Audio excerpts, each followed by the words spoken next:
This is a quick tutorial for all the select nodes in PPG 2.0 that you have available. I have built a simple scene here with a polygon sphere, and I'm simply using the select nodes to select some faces and then show them with a PPG diagnostic node in colors. So in this case, we start with the select faces by normal node, which uses a vector, in this case and a straight up vector, pointing up in Y, and says, okay, give me all the faces that have a similar normal with a certain tolerance, of course. So we have a tolerance angle here of 25 degrees, and then it returns these, and they are named with this one here. You can inherit the source tag in all these selected nodes. In version 2 of PPG, you can now inherit the source tags and set a new tag for these faces. So that is pretty simple. The goal angle means, with 0 degrees, I mean the same angle. So the same vector, like this one straight up. When I say 90 degrees, for example, I mean 90 degrees to the side. So from the straight up vector, 90 degrees is pointing to the side. That's what we get here with 25 degrees of tolerance. I can, of course, increase the tolerance to get more of them. Tolerance goes up to 180 degrees, so you can simply use tolerance to select all the faces all around of this sphere. Now, once you have a bunch of polygons selected, sometimes it's necessary to select them all also on the backside.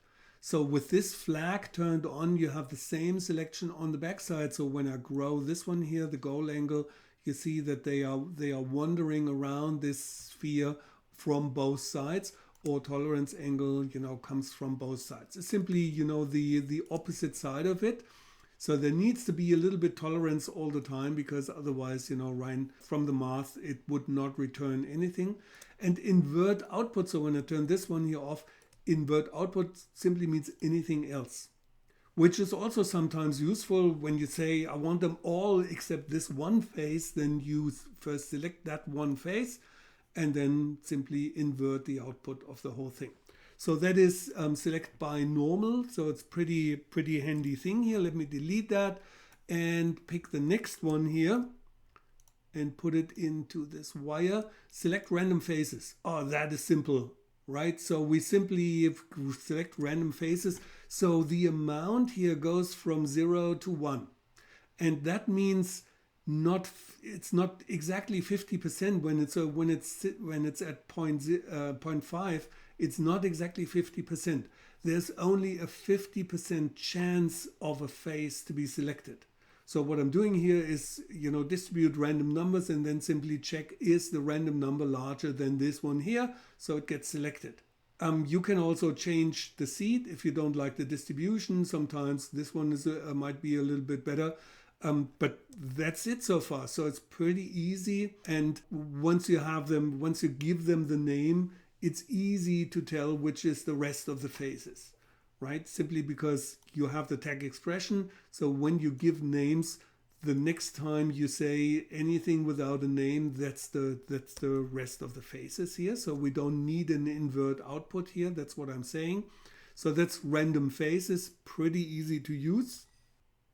So the next node that we're going to try is select faces by shape. And for this one, I have chosen another object than this sphere. The sphere is a little bit too regular.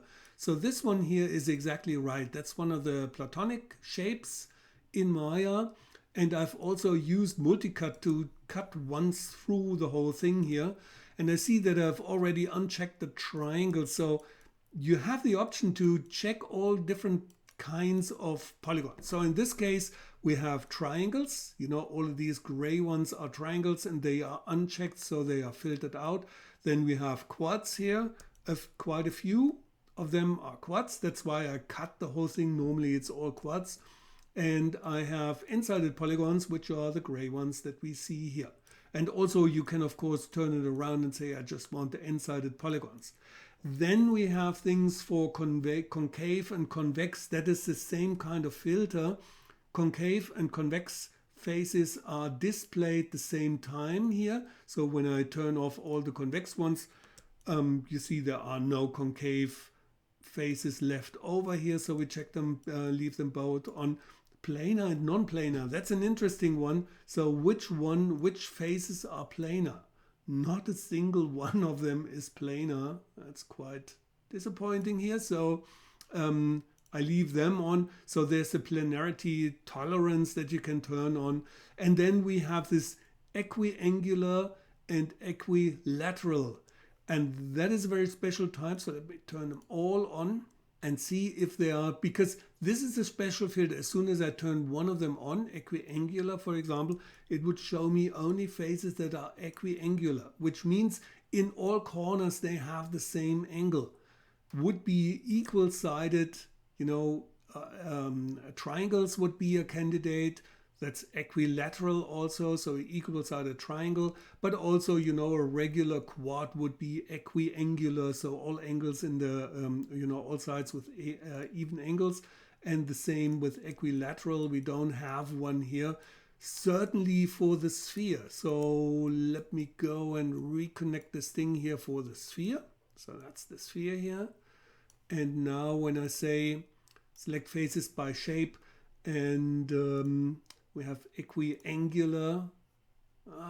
That's disappointing. So here are a few. So these are equiangular with certain angular tolerance.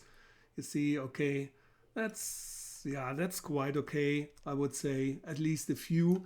And then also, planarity, with a certain tolerance. So because it's a sphere, there would be, if it was an uneven number of polygons, the ones on the equator that might be equiangular with a lower tolerance here. I set the tolerance very low deliberately so that you can dial it up and see, when it hits your target. So that is select faces by shape with all the different options. Just remember these two ones here are filters. As soon as you turn them on, you only see the equiangular or equilateral ones. And the other ones are, included. So triangles can be excluded and quads can be excluded one by one, as well as concave, convex, and planar and non-planar. Apart from that, it's pretty easy to use. The next node is going to be select faces by visibility. So that came in a special test that I made, that I suddenly was in the situation and I wanted to filter out some of the inside polygons, inside the building or everything that points inside that building. Select faces by visibility says if you are visible from a certain viewpoint, then you get selected. So let's say the viewpoint is this one here. I put this in already as a manipulator, and the translation would be put into this viewpoint plug here. And you see now everything that faces this locator will be selected. So I can, drive the locator around. I can drive it over the top of the sphere, and you see everything that points towards this locator is selected. I have a certain angular tolerance that can be, that's fine. There's also a goal angle, very much like, in the case of select faces by normal, the goal angle means, instead of, a straight line, I want to say I just need those faces that are 90 degrees from the view axis. So anything that meets this criterion will be selected here. So you can pretty much guess it. And of course, tolerance angle. Then front and back sides, of course, need to be able to be selected, and invert the whole thing also. Okay, so that is select faces by visibility. You need a view angle, a viewpoint that you can check. You can also check multiple viewpoints, by the way, so it allows you to input an array of values. The next one is going to be select faces by area. So when we put this one in, we have the chance to set a min area and a max area to select the faces. So obviously on the poles there is something, with the faces that it doesn't like. So certainly not the max area, because max area with 1,000 units is pretty big.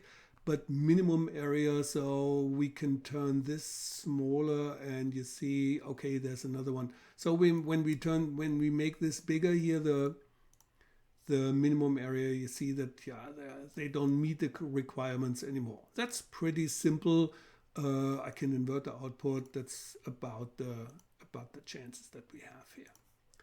Okay, that is select faces by area.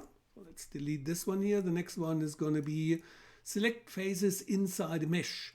So that was one attempt at the very early days of PPG when I thought, yeah, I want to be able to say here, I want to select something interactively. And that's why I made this note here. So let's say this is a mesh that we can use for selection. And I have a cube here that I can use for this. So I'm going to feed the cube into the selection mesh.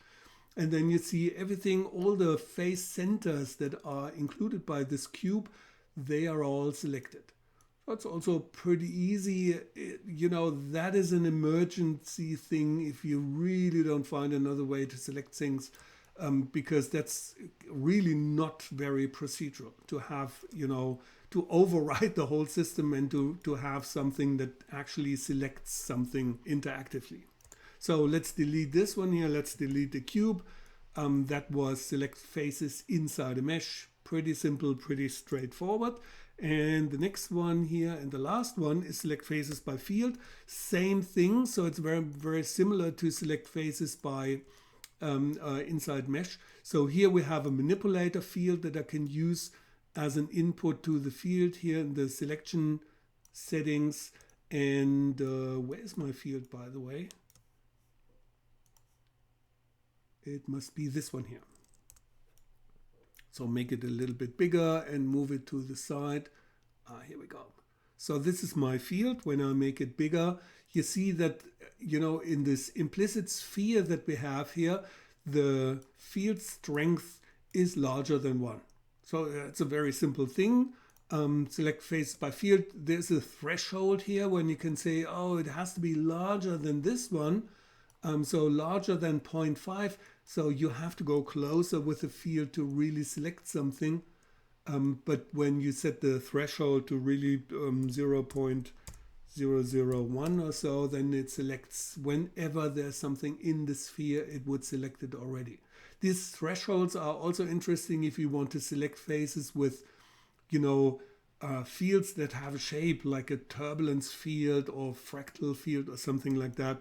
Then you can use this threshold to change the number of selected faces. But other than that, as I said, it's an interactive way of selecting things actually with something that we do not want, and I do not promote it too much. It's a simple thing. Here you have it. So these were the selection nodes that you have in PPG version 2.0.